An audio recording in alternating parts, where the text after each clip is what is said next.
പ്രകൃതിയെ ഹിന്ദുക്കൾ കാണുന്നത് അമ്മയായിട്ടാണ്. ഇവിടെ ഒരു ആൽമരമുണ്ട്. ഒരു 90% ക്ഷേത്രങ്ങളിലും ആൽമരമുണ്ട്. ഹിന്ദുക്കൾ ഒരു ചെടിയെയും ഒരു മരത്തെയും ഡെയിലി പൂജിക്കും. ആ ചെടി എന്ന് പറയുന്നത് തുളസിയാണ്. മരമെന്ന് പറയുന്നത് ആൽമരമാണ്. ആൽമരത്തിൽ ചക്ക ഉണ്ടാവില്ല. ആൽമരത്തിൻ്റെ മരം കൊണ്ട് നമ്മൾ വീട് പണിയാറുമില്ല. പക്ഷെ ആൽമരമാണ് ഏറ്റവും കൂടുതൽ നിങ്ങൾക്ക് ശുദ്ധവായുവിനെ പ്രദാനം ചെയ്യുന്നത്. ഞങ്ങളുടെ വീട്ടിൻ്റെ അടുത്തൊരു കാവുണ്ട്, സർപ്പക്കാവ്. 2500-ൽ പരം മരങ്ങളുടെ ശേഖരമാണ് ഒരു കാവ്. ഈ ഗ്രാമത്തിൻ്റെ മധ്യത്തിൽ എവിടെയെങ്കിലും കാവുണ്ടോ എന്ന് എനിക്കറിയില്ല. കാവുണ്ടെങ്കിൽ ഇവിടെ ശുദ്ധജലത്തിന് ക്ഷാമം ഉണ്ടാവില്ല.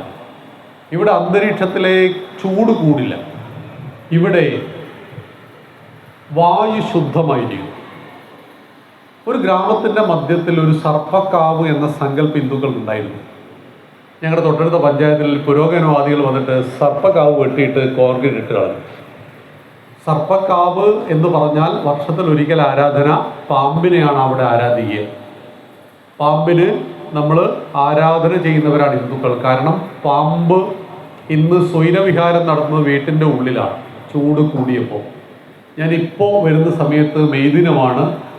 റോഡ് സൈഡ് വൃത്തിയായിക്കൊണ്ടിരിക്കുകയാണ്. ഒത്തിരി അമ്മമാർ ജൈവ വൈവിധ്യങ്ങളും പച്ചപ്പുകളും ഈ ചുട്ടുപൊള്ളുന്ന വെയിലത്തും തകർത്തുകൊണ്ടേയിരിക്കുകയാണ്. സേവനം എന്ന് പറഞ്ഞാൽ റോഡ് സൈഡിലെ പുല്ലിച്ചത്തലാണ് എന്ന് ആരൊക്കെയോ മനസ്സിലാക്കി വെച്ചിരിക്കുന്നു. കരിയിലകൾ കത്തിച്ച് കളയുക. ഇതൊക്കെയാണ് നമ്മൾ അറിവില്ലായ്മ കൊണ്ട് മനസ്സിലാക്കി വെച്ച കാര്യങ്ങൾ.